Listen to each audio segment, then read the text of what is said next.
Bienvenidos una semana más a nuestro noticiero semanal el de Radio Internacional de Noticias. La policía egipcia interviene para impedir que argumentaron en Nueva York ante la comisión. Como noticias nacionales presentamos los... Medio centenar de asociaciones pro vida han convocado a facilitar datos precisos al respecto a la... Terminaremos con noticias de la Santa Sede. El Vaticano recoge firmas para defender a no nacidos. de la Conferencia Episcopal Italiana. Bienvenidos una semana más a nuestro noticiario semanal de Radio HM. Hoy les saludamos Marian Samino y María Fra. A solo 15 años fue capaz de vivir el sufrimiento del cáncer con alegría y fe.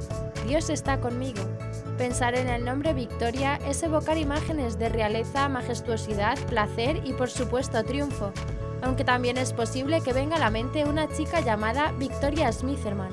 Esta joven de 15 años residente en Corona, una ciudad de California, perdió una lucha de 4 años contra el cáncer el pasado noviembre. Victoria no salió triunfante, al menos como explica John Barger en Aleteia, no en el sentido terrenal. Para muchos de los que la conocían, en especial sus padres, Verónica y Larry Smitherman y su hermana Brianna, ella sigue llevando una corona que se ganó a través de su sufrimiento y que confirmó con su fe y fortaleza interior. La joven afirmó su deseo de dejar un legado de alegría, según explicó Verónica Smitherman, para ayudar a las personas a entender que no importa lo mal que nos vayan las cosas en la vida, es posible ser feliz. Le fue diagnosticado cáncer con 11 años, 2 semanas después de que su padre sufriera una doble embolia pulmonar. Su cáncer era un tumor cerebral agresivo conocido como gliosarcoma, extremadamente raro en niños, pero en el Hospital Infantil de Los Ángeles, según relata Verónica Smitherman, una médica vio esperanza en la pequeña y dijo: cuando veo esperanza, hago todo lo posible para hacer que un niño esté bien. Al principio sometieron a Victoria a cirugía, seguida de radiación y algo de quimioterapia, y le fue bien durante unos cuantos años, sin ningún rastro de cáncer. Luego, por desgracia, su tumor regresó y entonces Victoria pasó por numerosos tratamientos con los que intenté deshacerme del tumor y mantenerlo a raya. Pero por desgracia no tuvieron éxito, explicaba la doctora Ashley Margol, oncóloga de Victoria. Dar la noticia del diagnóstico a la pequeña fue el primer desafío de los Smitherman. Contaron con el consejo del equipo psicológico del hospital, pero aún así fue difícil. Victoria tenía una forma de ver las cosas según la cual nada era una amenaza para ella, comentaba su madre. Tenía una forma muy optimista de ver las cosas ya desde muy pequeña. Era increíblemente única en ese aspecto. Sin duda, el optimismo de la joven se vería puesto a prueba. Soportaría un total de 12 cirugías, 5 de ellas en el cerebro. Se sometió a incontables sesiones de radiación y quimioterapia, con efectos secundarios que a veces la devolvían al hospital. Sufrió sangrados cerebrales, reservorios, pinchazos para exámenes de sangre y un tratamiento experimental que su madre calificó de horrendo, que suponía el trasplante de sus propias células madre. Victoria parecía bendecida con una alegría natural y una predisposición al optimismo. Una vez me pidió que la describiera con una palabra, y la única palabra en la que podía pensar era alegría, contaba su madre. No eres frágil, todo te causa alegría, incluso tu cáncer. Creo que tu cáncer es una bendición más. Incluso aquellos que no la conocían percibían algo en ella. A veces se me acercaban completos desconocidos. ¿Es su hija?, recuerda Verónica.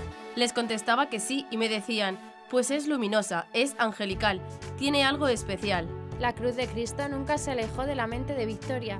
Una vez, en diciembre de 2015, tenía 4 sesiones de quimio en un periodo de 2 o 3 horas, y fue un sufrimiento horrible, explicaba Verónica. Dijo: mamá, no voy a vivir, me estoy muriendo. Agarró la cruz y dijo: Cristo, ayúdame. Verónica sabe que tiene una hija muy especial y está deseando compartir su legado con el mundo. Para ello mantiene funcionando la página de Facebook de Victoria.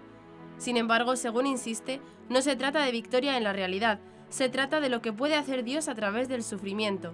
Victoria se ganó su corona de triunfo al elegir responder a su sufrimiento con alegría, con esa sorprendente actitud desbordante de vida. Comenzaremos con las noticias de interés internacional. India: no renegaré de Cristo, creeré en Él hasta mi último suspiro. Argentina: la Iglesia en contra de bajar la edad de imputabilidad penal. Perú: una noche para brillar, fiesta de ensueño por la vida como don de Dios. México: Obispos piden respetar derechos básicos de los inmigrantes. Irak. Regresan las primeras familias cristianas a la zona recuperada de Mosul. Pasaremos después a las noticias nacionales. Critican posible financiamiento internacional de abortos. El CEU premiará la lucha por la maternidad. Estreno del documental Guardianes de la Fe. 14ª jornada de Pastoral de la Salud. Aumentan un 3,3% los jóvenes y familias misioneras. Y por último comentaremos algunas de las noticias más destacadas de la Santa Sede. Termina la fase diocesana de causa de beatificación de Sor Lucía. Condenado a 6 años de cárcel por planear atentado. Cardenal Parolin preocupado por resurgimiento del populismo en el mundo. Traducen por primera vez la Biblia al idioma de los esquimales. La esperanza que no defrauda. Había rechazado renegar de su fe en Cristo y por esto fue arrojado en un estanque congelado con las manos atadas. El hombre, un cristiano de Jharkhand, murió como mártir a causa de los repetidos paros cardíacos tras haber pasado 17 horas sumergido en el agua. Sucedió en el pueblo de Kubua, en el distrito de Palamú, donde Bartu Uran, un cristiano de 50 años, residía con su esposa y su hijo Beneswar. Fue este último quien denunció el último episodio de violencia de los radicales hindúes contra un miembro de la minoría cristiana en la India, donde la Constitución, que es violada cada vez con mayor frecuencia, garantiza la libertad de culto. Bartu y su familia se habían convertido al cristianismo hace unos 10 años. Junto a ellos también se convirtieron otras 9 familias del pueblo, de las cuales 7 fueron obligadas a volver a su religión originaria. La elección de la familia Urawan jamás fue aceptada por los otros habitantes del pueblo, pertenecientes a grupos tribales que profesan el culto a Sarna, o sea, la religión de los árboles sagrados. Se trata de un ritual de antiguos orígenes, comunes a la mitología hindú, budista y jaina, que también prevé el sacrificio de animales. Beneswar narró que sus padres hace tiempo se habían convertido en blanco de los indígenas hindúes contrarios a la conversión. Por esto, en un intento extremo por hacerles renegar de su fe, un grupo de 15 personas los ató y los arrojó al agua congelada. Allí permanecieron durante toda la noche, mientras el joven era obligado a asistir a la tortura de sus padres. Ellos le pedían que juraran, refiere, pero el padre respondía cada vez: «No renegaré a Cristo, continuaré creyendo en Él hasta mi último suspiro».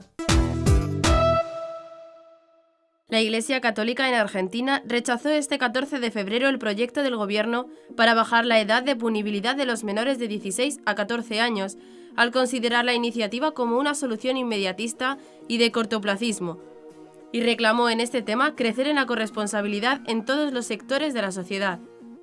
La Comisión Episcopal de Apostolado Laico y Pastoral Familiar, a través del área de niñez y adolescencia, se sumó al debate mediante un documento titulado Imputabilidad, bajar la edad o subir la corresponsabilidad, en el que hace una mirada reflexiva desde el magisterio del Papa Francisco. En lugar de bajar la edad, hay que crecer en la corresponsabilidad en todos los sectores de la sociedad, sostuvo la comisión, y agregó: acompañemos a nuestros niños y adolescentes a vivir sus etapas de crecimiento en un contexto familiar sano y seguro. El organismo episcopal aseguró que seguirá habiendo lamentablemente casos de delitos cometidos por menores, por lo que consideró que es tiempo de mejorar los institutos de menores, que no sean escuelas del delito, sino espacios de contención, educación y de reinserción social. Los argentinos somos buenos e ingeniosos en muchas materias. ¿Lo seremos en nuestra corresponsabilidad? Es nuestro deseo, nuestra esperanza y nuestro futuro como nación, expresaron los religiosos. La Comisión Episcopal pidió despejar el estigma por el cual se considera a la pobreza y la miseria como sinónimos de delincuencia. Más de 100 niños y jóvenes peruanos con necesidades especiales tuvieron una noche para brillar, una fiesta de gala que celebró el don de la vida y en la que ellos fueron los invitados de honor. La Fundación Tim Tebow, fundada por el exjugador profesional de fútbol americano, famoso por su fe cristiana y su defensa de la vida desde la concepción, celebró 375 fiestas en todo Estados Unidos y 11 países en coordinación con parroquias y comunidades cristianas. Una noche para brillar llegó por primera vez a Sudamérica y se realizó en la Arquidiócesis de Piura, en la costa norte de Perú. Con la ayuda de más de 200 voluntarios, el centro comunitario de la parroquia albergó el evento centrado en celebrar la vida como don de Dios en las vísperas de la Jornada Mundial del Enfermo. Hubo alfombra roja, muchos aplausos, una conmovedora ceremonia de coronación y momentos de oración. El arzobispo de Piura, Monseñor José Antonio Guren, recordó a los asistentes el sentido de esta noche para brillar. Viéndolos a todos y especialmente a estos niños, jóvenes y adolescentes tan especiales para nosotros, podemos decir que la vida es siempre bella y sagrada desde la concepción hasta su fin natural, afirmó el arzobispo. Cuánta alegría, espontaneidad, esperanza, ganas de vivir, entusiasmo y amor nos transmiten ellos esta noche, a nosotros que muchas veces vivimos en la tristeza y el cansancio. Ellos nos recuerdan que Jesús nos ama y nunca nos abandona, agregó. La Fundación Tim Tebow informó que Una noche para brillar dio este año alegría a más de 75.000 invitados de honor en todo el mundo, con el apoyo de 150.000 voluntarios. Los obispos de la frontera entre México y Estados Unidos, reunidos estos días en Brownsville, Texas, recordaron que las políticas gubernamentales deben respetar los derechos básicos de los migrantes indocumentados y aseguraron que como Iglesia seguirán atendiendo y cuidando a los peregrinos, forasteros, exiliados y migrantes de todo tipo. 10 obispos de Estados Unidos, 9 de México y el nuncio apostólico en Estados Unidos, Monseñor Christophe Pierre, se encuentran reunidos en Texas con ocasión del encuentro Tex-Mex, iniciativa pastoral que nació en 1986 para tratar temas de la frontera binacional, como la situación de los inmigrantes indocumentados, las drogas y las bandas de delincuentes. La declaración publicada el 14 de febrero se da en el contexto de las recientes políticas migratorias del presidente estadounidense Donald Trump, entre las cuales está la construcción de un muro a lo largo de la frontera con México. Independiente de su condición migratoria, los migrantes, como toda persona, poseen una dignidad humana intrínseca que debe ser respetada. Es necesaria la adopción de políticas gubernamentales que respeten los derechos humanos básicos de los migrantes indocumentados. Expresaron los obispos en su comunicado: el clamor de Cristo en el migrante nos urge. En el texto, los prelados recordaron que la Sagrada Familia también fue inmigrante y refugiada en busca de un lugar para vivir y trabajar, esperando una respuesta de compasión humana. Hoy esta historia se repite, advirtieron. A pesar de la inseguridad, algunas familias cristianas han iniciado el retorno a la zona oriental de Mosul, Irak, recuperada recientemente de manos del grupo terrorista Estado Islámico, y contra el cual siguen combatiendo el ejército iraquí, las fuerzas kurdas y la coalición internacional. Según informó el 15 de febrero Ayuda a la Iglesia Necesitada, al menos 3 familias armenias ya han regresado a sus casas en estas zonas recientes rescatadas. Por su parte, la agencia vaticana Fides informó el pasado 7 de febrero que el obispo sirio ortodoxo de Mosul, Mar Nicodemo Daoud Matiz Sofrat, visitó la iglesia ortodoxa de San Efrén, que durante la ocupación fue usada por los terroristas como sede del Consejo del Estado de los Mujahidins y posteriormente convertida en mezquita. Según testigos, la iglesia ha quedado dañada y aún se pueden ver los símbolos del ISIS. El templo fue ocupado en julio de 2014 y los extremistas musulmanes arrancaron la cruz que estaba en la cúpula. Sin embargo, después de más de 2 años, en octubre de 2016, se inició la ofensiva del gobierno iraquí, con las fuerzas kurdas y la coalición internacional para reconquistar Mosul. Después de meses de combates, se ingresó a la ciudad en enero de 2017. Después de que Donald Trump retirara la financiación a organizaciones que promueven el aborto fuera de Estados Unidos en enero de este año, el gobierno de Holanda ofreció crear un fondo internacional con ayuda de otros países de la Unión Europea para contrarrestar la decisión del presidente estadounidense. Desde la Federación One of Us han expresado su rechazo a este proyecto, pues insisten en que las mujeres necesitan cuidados obstétricos esenciales y no que se les ayude a abortar. Tras la decisión de Trump, la ministra holandesa de Comercio Exterior y Cooperación para el Desarrollo, Lilian Ploumen, presentó una iniciativa para financiar organizaciones internacionales de aborto bajo el nombre de Ella Decide. De esta manera, el gobierno holandés pretende crear un fondo internacional de aborto para contrarrestar la prohibición del gobierno de Estados Unidos. Ante esta situación, la Federación One of Us ha enviado un comunicado en el que exigen que las mujeres sean ayudadas, no que se ayude al aborto. Jaime Mayor Oreja, presidente de la Federación One of Us, iniciativa ciudadana europea, apoyada por casi 2 millones de ciudadanos, exigió a las instituciones europeas prohibir el fondo de las actividades que suponen la destrucción de la vida humana. Mayor Oreja advirtió que estas declaraciones y solicitudes de financiación de acciones que amenazan directamente la vida humana no son un derecho, sino una clara violación de nuestros principios democráticos y de la defensa y protección de la vida. La Universidad CEU San Pablo, a través de su Instituto CEU de Estudios de la Familia, ha creado el premio Bárbara Castro a un corazón de madre destinado a premiar el apoyo a la maternidad o su vivencia en situaciones de dificultad. Este galardón lleva el nombre de Bárbara Castro García, una antigua alumna que luchó y priorizó la vida de su hija frente a la suya propia. Este premio se ha creado en virtud de un convenio firmado por la Universidad CEU San Pablo y los padres de Bárbara Castro, para mantener viva su memoria y para que su testimonio de la entrega de su vida sirva como ejemplo del valor sagrado que tiene una vida concebida. Este premio tendrá una periodicidad anual y se entregará en la jornada CEU por la Vida, que coincide con la Jornada por la Vida promovida por la Conferencia Episcopal Española. Tras estudiar periodismo en la universidad, Bárbara Castro García continuó con sus estudios en la Facultad de Humanidades y Ciencias de la Comunicación realizando el doctorado. Su tesis doctoral versó sobre los sentimientos religiosos como límite a la libertad de expresión, que defendió mientras trabajaba en la Delegación de Medios de Comunicación del Arzobispado de Córdoba. Tras casarse se quedó embarazada de una niña, pero al poco tiempo le diagnosticaron una enfermedad. En ese momento tuvo que optar entre tratarse, lo que podría perjudicar a su bebé, o no darse tratamiento. Para no perjudicar la vida que llevaba dentro, decidió no tratarse. Su hija nació sana, pero ella falleció.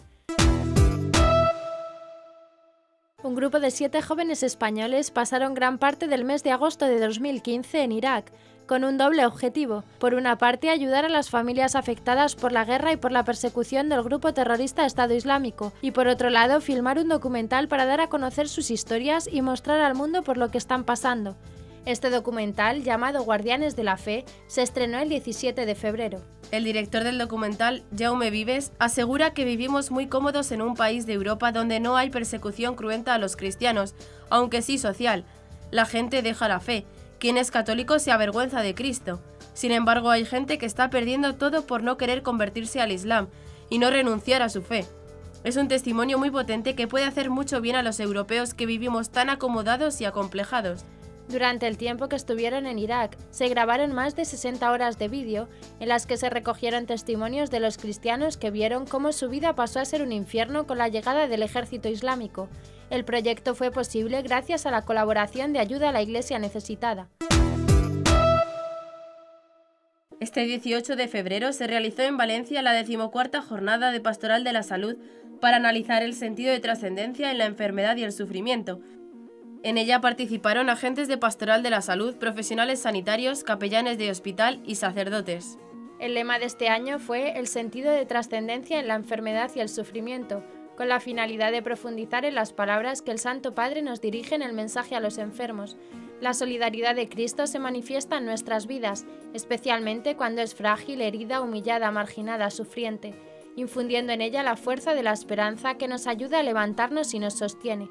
Entre otros ponentes figuró el vicedecano internacional de la Facultad de Medicina de la Universidad Católica de Valencia y presidente de la Sectorial de la Salud de la Federación Internacional de Universidades Católicas, José Ignacio Gómez, que disertó sobre la ayuda desde la fe al sufrimiento del enfermo.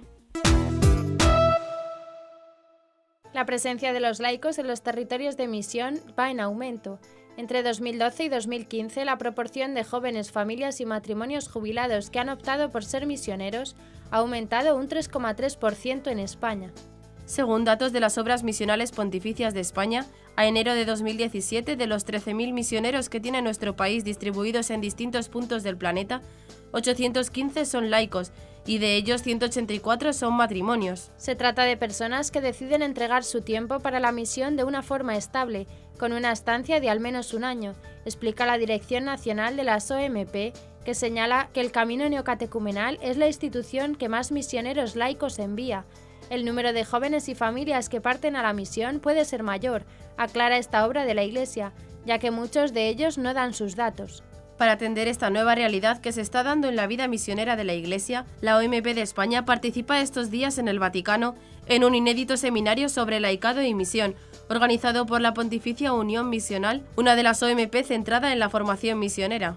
La misión Ad Gentes es en la que cada vez más laicos están siendo llamados a evangelizar por todo el mundo, explica el director de las OMP de España, el padre Anastasio Gil, uno de los 6 directores nacionales de las OMP que asiste al encuentro. El objetivo es ofrecer sugerencias y propuestas concretas a las diócesis para orientar y acompañar a los laicos que se sientan llamados a la misión, una realidad cada vez más común. La fase diocesana del proceso de beatificación de Sor Lucía, la última de los 3 videntes de la Virgen de Fátima, concluyó este 13 de febrero en Coimbra, Portugal. La sesión solemne para la conclusión de la fase diocesana del proceso se realizó en el Carmelo de Santa Teresa de Coimbra, donde la religiosa vivió durante décadas y donde falleció en el año 2005. Ahora las más de 15.000 páginas de documentación pasarán al estudio de la Congregación para la Causa de los Santos en el Vaticano. Monseñor Virgilio Antunes presidió la sesión que era ardientemente deseada por muchas personas del mundo católico, ya que Sor Lucía es una persona notable en la historia de Fátima. La investigación que se cierra es fruto de mucho trabajo, generosidad y mucho amor a la Iglesia, indicó el prelado según señala el sitio web del Santuario de Fátima. El sacerdote carmelita y uno de los postuladores de la causa, el padre Romano Gambalunga, destacó algunas características de Sor Lucía, como su grandeza, humildad y la simplicidad de dejarse guiar, la libertad de espíritu a la luz de la oración y la alegría de saberse en gracia de Dios. La justicia italiana ha condenado a 6 años de cárcel a Abderrahim Moutaharrik, un yihadista del ISIS acusado de planificar un atentado terrorista contra el Vaticano. El ciudadano marroquí fue arrestado en abril de 2016 en Milán, después de que pretendiese viajar a Siria con su familia para adiestrarse junto a los cabecillas del autodenominado Estado Islámico, y regresar a Italia porque, según las autoridades, querían atacar la embajada de Israel en Roma y el Vaticano. Junto a él han sido condenadas otras 3 personas, entre ellas su pareja, Salma Benkarki, que deberá estar en prisión 5 años. Los servicios secretos del país habrían interceptado una llamada telefónica en la que, según los investigadores, revelaba sus planes de atentar contra el Vaticano. Sin embargo, el abogado del condenado alega que el sujeto nunca ha dicho que quisiera atacar el Vaticano, pero admite que en dicha llamada hay referencias a su voluntad de atentar en Roma hace 9 años. El secretario de Estado del Vaticano, el cardenal Pietro Parolin, lamentó recientemente el resurgimiento del populismo en el mundo y advirtió del peligro ocasionado por la incapacidad de acoger e integrar. Tras reunirse el 14 de febrero con el presidente italiano Sergio Mattarella, el primer ministro Paolo Gentiloni y otras autoridades italianas en la embajada italiana ante la Santa Sede, al conmemorar la firma de los pactos de Letrán, el cardenal Parolin advirtió que encerrarse en uno mismo nunca es una buena política.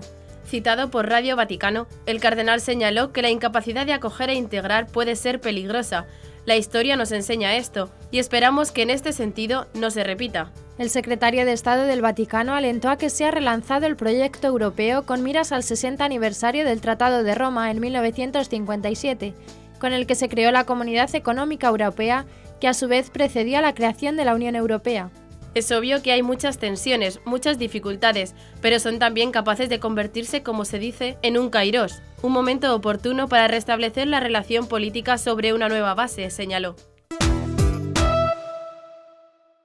Por primera vez en la historia, la Biblia ha sido traducida a uno de los pocos idiomas en los que todavía no se encontraba disponible, el inuit, la lengua de los esquimales. Estudiosos y biblistas de Alaska, Nunavut y Groenlandia han participado en Toronto, Canadá, en el primer congreso sobre la traducción de la Biblia en esta curiosa lengua, usada por los pobladores del Ártico y difundida entre unos 30.000 esquimales que viven principalmente en Canadá, Alaska y Groenlandia. Las escrituras habían sido publicadas en 2012 tras 30 años de trabajo en Inuktitut, un dialecto del inuit. Traducir los textos sagrados en varios dialectos locales ayuda a conservarlos y transmitirlos a las generaciones futuras, aseguró Regine Lussier, uno de los estudiosos que han participado en el proyecto. Según los responsables del proyecto, ningún libro ha contribuido como la Biblia a la alfabetización y la conservación del lenguaje tradicional de la población del Ártico. En su catequesis de la Audiencia General el 15 de febrero, el Papa Francisco propuso el tema de la esperanza que no defrauda.